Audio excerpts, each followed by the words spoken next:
Le Bénin confirme sa bonne santé démocratique à travers l'organisation à bonne date des élections. Le 17 mai, les communales et municipales auront lieu. Des instants qui consacrent l'élection des dirigeants à la base. Et quelle spécificité alors? Vous savez que la question du développement est une question importante.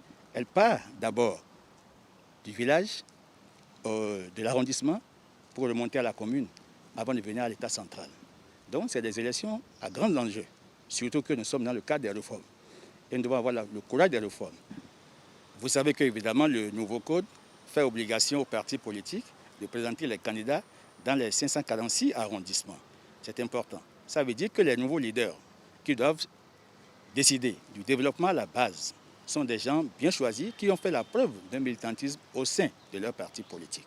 Car le souci, c'est de pouvoir aider le Bénin à continuer sa marche vers des lendemains meilleurs, un développement harmonieux et radieux, fondé sur une gestion rationnelle, notamment des ressources. Il n'y a pas un plan directeur, par exemple, pour une mairie.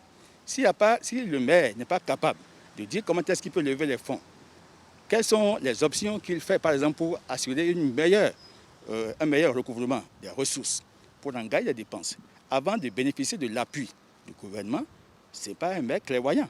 Donc il faut des maires lucides, suffisamment outillés, clairvoyants, équilibrés et qui aiment leur commune, qui aiment le Bénin.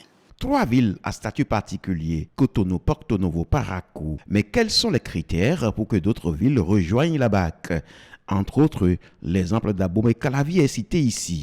Donc il faut que les mairies soient viables, il faut veiller à ce qu'on s'assure que les mairies peuvent s'autofinancer.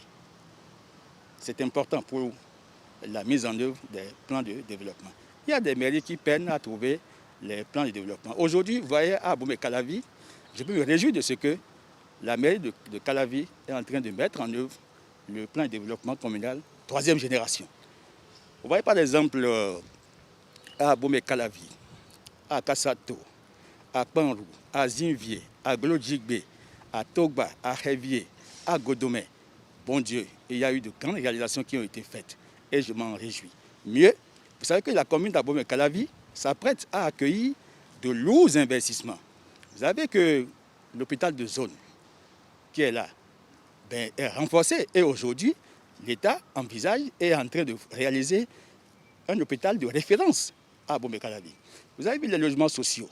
Donc, Abomey-Calavi s'apprête à recevoir de gros investissements pour le quinquennat qui s'annonce. Donc, il est important que les conseillers qui sont là, qui sont sur la liste, se préparent pour pouvoir gérer, évidemment, les ressources qui leur seront affectées pour un développement harmonieux. Des réformes engagées qui consacrent la bonne santé démocratique de notre pays.